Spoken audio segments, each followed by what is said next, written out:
Hello, today is the Toaster Party talking about Budget Simorgh wrap-up. So we've played this deck for a little while, and here are my final thoughts on this deck.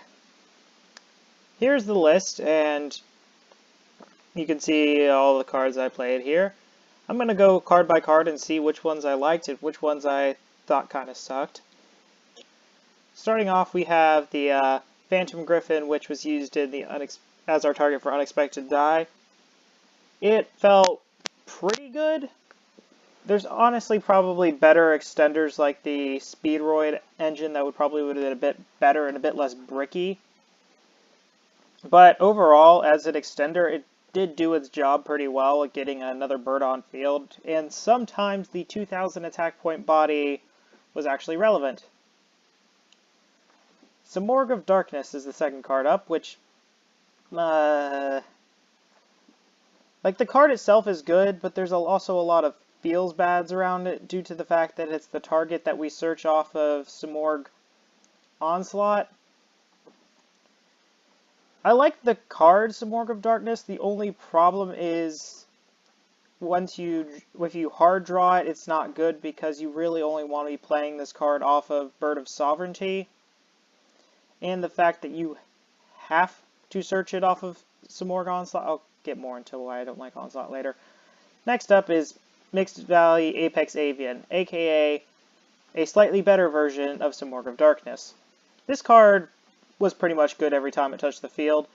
Just a repeatable negate that you just can keep special summoning most turns was just very solid, and pretty much every time I summoned it, I would usually just win. Next up is Bird of Protection. 3 copies of that. It was by far the worst Simorgh card monster in the main deck. The fact is that this deck wants to go first, and its ability to send back one spell and trap card would come up somewhat often-ish. But the problem is, if you're normal summoning this, then the chances are you weren't summoning either of the good normal summons in the deck, that being Bird of Beginning or Bird of Ending.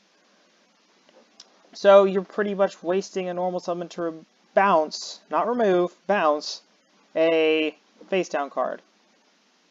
The card just never really felt good to me. And I wish I could play something else, but you kind of have to run it due to its naming. Next up was Barrier Statue of the Stormwinds, aka one of the main reasons to play this deck, if not the main reason to play this deck. Barrier Statue of the Stormwinds overperformed every single time I played it. It pretty much ended the game whenever it hit the field.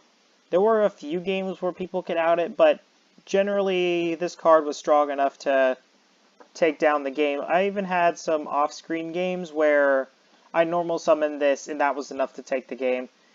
So, Barrier Statue of the Stormwinds, real good. Next up is Simorgh Bird of Ending. And while it's not as good as, say, the Bird of Searching, the Foolish Burial Bird did do a very good impersonation of it, and I would say is the other good normal summon in the deck if you're going first, because it is another card that is also a 1-card Simorgh of Sovereignty, because you summon it, send off, say, Bird of Protection or the double summon bird, and you go into the Harpy link, then you special summon back the Bird of Ending, going into the Bird of Sovereignty. I would say it was almost as good as the Search Bird. Next up was Ghost Ogre. Ghost Ogre is a very good hand trap this format, and I don't think there was ever a bad time where I activated this card. Ghost Ogre is a very nice hand trap. Next up is Bird of Searching. I don't remember its actual name right now, but the Search Bird definitely did searching things, and the problem with it is that you're just searching up Simorgh cards, and sometimes that is good. Other times, it is not so good as your opponent can, or you have to find a way to get into Bird of Sovereignty and not every hand allows the search bird to get into Bird of Sovereignty. It can search up the field spell and Onslaught, which is nice. And then like having the search ability was good, but it's limited by the archetype that it's in. DD Crow, also a very nice hand trap. Bit match specific, but the times that it did get used, it felt pretty good, and it's definitely a good budget option. Next on is the Bird of what I think is actually Bird of Beginning. It's double summon, but the problem with double summon in general is that you need to have 2 monsters in hand. And the problem was the monster lineup that you can double summon this card with is 9 other cards, only 2 of which you actually want to see. Well, 2 sets of them, so 6 of them you actually want to see. But that's requiring a 2-card set of 2 other good cards in the deck, which you are not guaranteed to have. So the card felt like mediocre. It wasn't as bad as a Bird of Protection felt every time I drew it, but the fact is there would be hands where I would draw Bird of Beginning and I'd want Bird of Ending or the Search Bird. Effect Veiler, kind of like DD Crow, didn't feel as good as Ghost Ogre did, but there were just a lot of times where using it to stop something would just end an opponent's turn, so it's another good card. Definitely one I would recommend to put into this deck. Unexpected Die, I already talked about Phantom Griffin. Having 3 copies of this card means you're probably going to see it, but the fact is that you also have the possibility of seeing the Phantom Griffin and as you saw in the last, or as maybe you didn't see, but there was a Blue Eyes Chaos Max matchup where I drew both this and Phantom Griffin, and it felt terrible. Next you had Instant Fusion.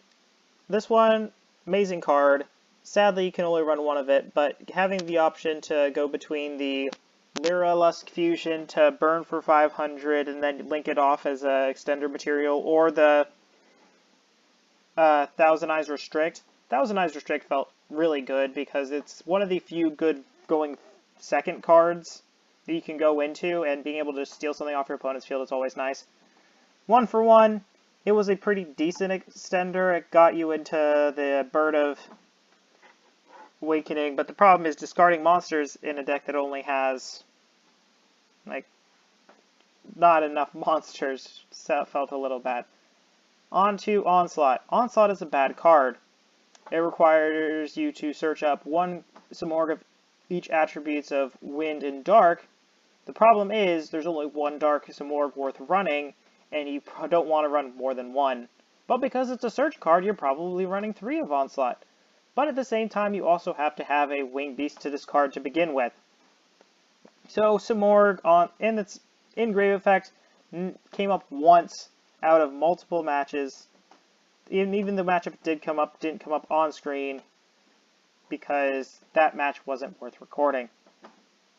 So it's just, the card is just poorly designed. Next one is the Simorgh Pseudo Harpy's Feather Duster-ish. It's more of a giant Trunade. It discard 1 Simorgh, bounce your opponent's entire back row. I feel like it's fine at 1. The problem is I would also draw it when I didn't need it. And the fact that it's searchable is good, but the problem is, again, you have to have a Simorgh stuffed card to actually discard into it. Terraforming. It's terraforming. Foolish Burial. Good card. Helps extend. Very solid. Would recommend. Monster Born. Well, you're going to have lots of cards hitting the graveyard in this deck. I don't think it came up too often, but when it did, it felt pretty good. Call by the Grave. Definitely one of the better cards in this deck. Especially because this deck is kind of weak to Ash Blossom, so when you're trying to either Bird of Searching or Bird of Ending something, and someone tries ashing it, it's pretty good to use this to negate that. Then the Field Spell. The Field Spell overall felt fine. The double summon effect has an inherent flaw to it, though, that really was frustrating because it says you have to have a winged beast on field to get the double summon. The problem is, if you get your first summon negated, then the card is useless. Or you get Ghost Ogred, then still useless. Solemn Judgment felt good. Good going first card. Always, okay, again, the Blue Eyes Chaos Max matchup made it felt kind of mediocre. But it usually felt good and had an additional wave of protection to protect your things like your Barrier Statue and your Bird of Sovereignty against destruction. It was a good card. Extra deck, mentioned the first two, both were really solid. Stardust Dragon never showed up. Tornado Dragon also never showed up. Castell didn't show up. Abyss Dweller never showed up. Borlo Dragon also never showed up. Yvelskar, very solid. The DD Crow, it didn't show up a ton, but when it did, it pretty much always did what I wanted it to. It allowed to out boards that the deck would normally struggle to out, like having a bird that can become a 4,800 point monster that's also a functional DD Crow on field. It felt good. Bird of Sovereignty, the reason to run the deck, very solid. When it's a decent backup to Harpy Conductor, and except the problem is it's reborning winds from your opponent's graveyard, which doesn't really happen. I don't think it ever happened. And I don't even think I ever got its search effect off, because I don't think it ever stayed on field long enough or was removed in any meaningful way. Firefighting Darmadal, never made it. Link Kribo, made it. It was kind of okay. Salamangre Almirage, pretty much, I don't think I made that one except for once, and even then it was for a joke.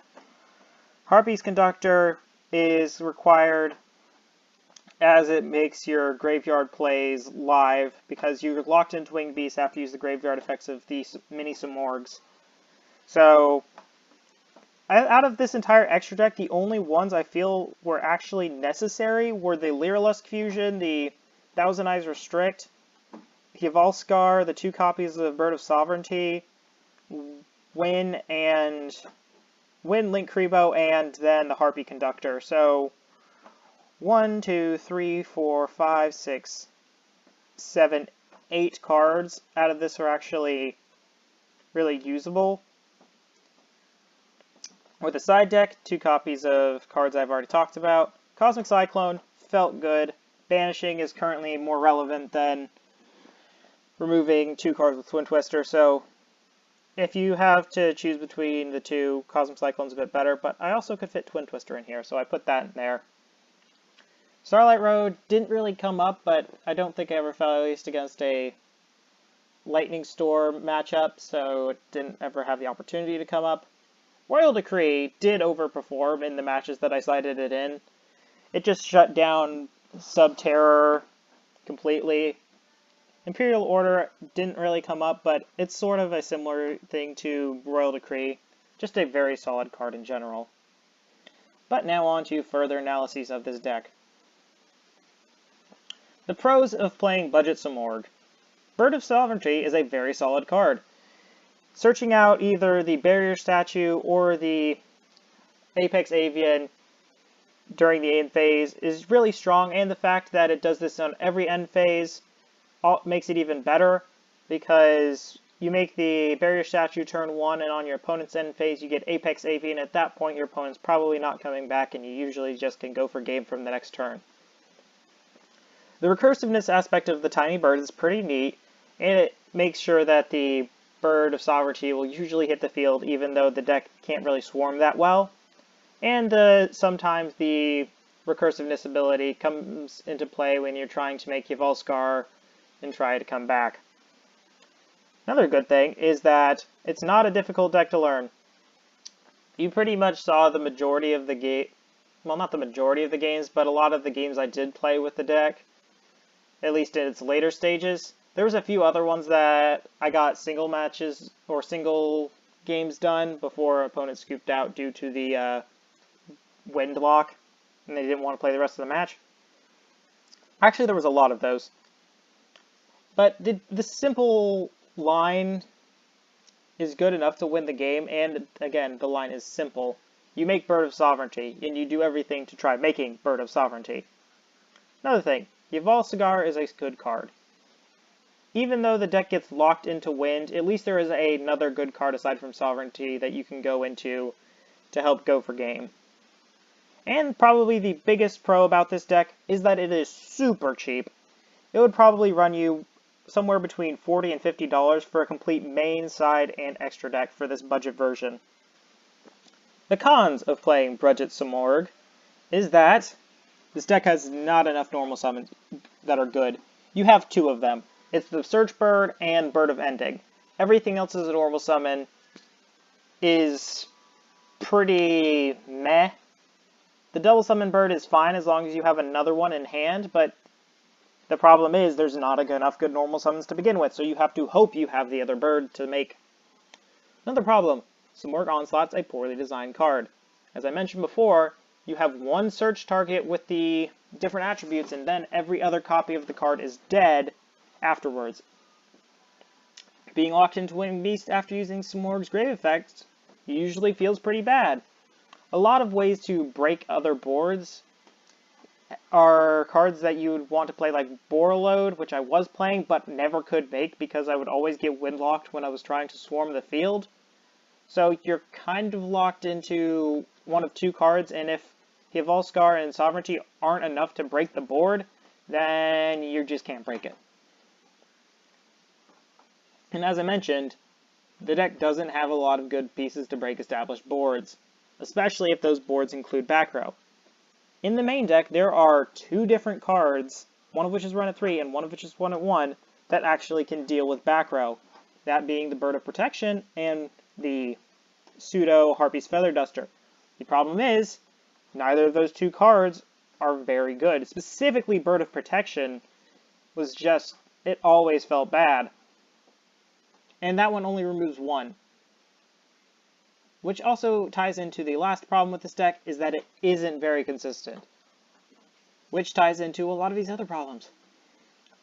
Due to the combined fact of not having enough good normal summons, that Onslaught is a bad card, your ability to make the Sovereignty Bird is usually okay, but the problem is Disruption just wrecks this deck.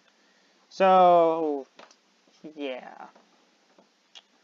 There's other ways to build Simorgh that I thought of, but we're just trying to build an ultra budget version of this list. But what I would do to upgrade this list on a budget would be to include a small danger engine.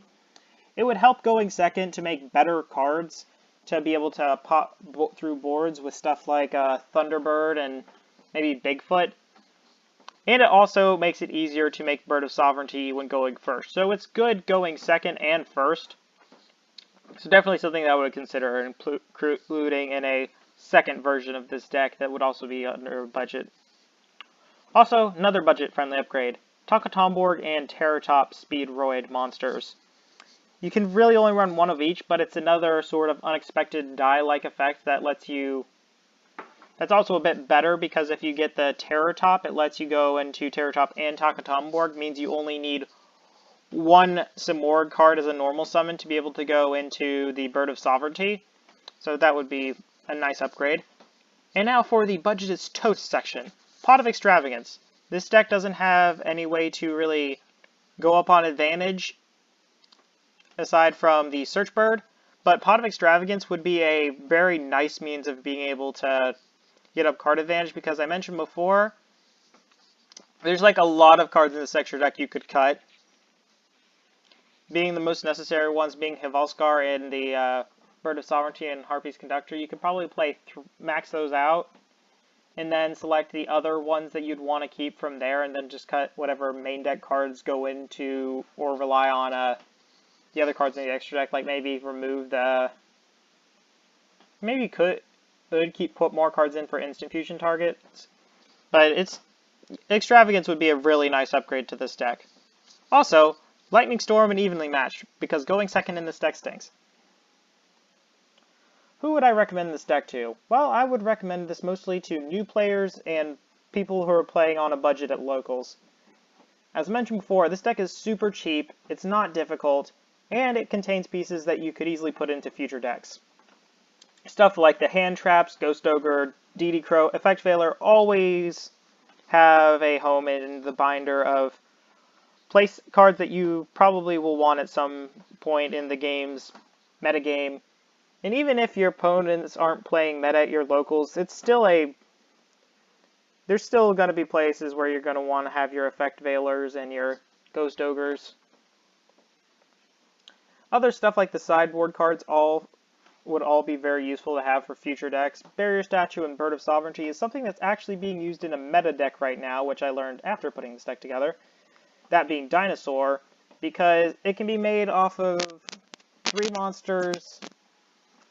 As long as you have Reaperdocus, Reaperdocus changes something to a Winged Beast, which fills the condition to make Sovereignty, which then makes you a Barrier Statue, which means that, hey, Bird of Sovereignty is a good card even when you're not having to play it in Simorghs. There's also the generic spells like Called by the Grave, Foolish Burial, Monster Reborn, which are all cards that you're probably going to use in other decks. The generic extra deck cards, as I mentioned before, stuff like the ones you didn't really need, but the Thousand Eyes Restrict in particular is a good generic one for as an instant fusion target. As long as instant fusion remains in the game, that card's going to be good. And of course, Solemn Judgment. While it wasn't the most phenomenal feeling card in this deck, it's just a good card to have in general. And for my final thoughts on Simorgh, the End Boss Sovereignty is a spectacular card, but the problem is it's just easier to make in other archetypes. The main search card Onslaught is a bad card because you're required to have specific cards in hand and are required to search up a brick card. And because you only want to run 1 copy of Simorgh of Darkness due to it being a Garnet, it only works once. And as I said multiple times, this deck needs more good normal summons. And Konami, if you were for some reason watching this video, which probably will not have a ton of views, the easiest way to fix this deck is to give it good tiny dark Simorghs with good effects so that it fixes the problem that Onslaught being a bad card because you're required to only search Simorgh of Darkness. And you also need to have more good extra deck cards to go into besides Sovereign and Yavalskar. If I could replace the Harpy's Conductor with a card that actually mattered in the Link 2 spot, the deck would probably feel a lot better. But that's all I had to say today. Thank you for watching, and I hope you have a great day.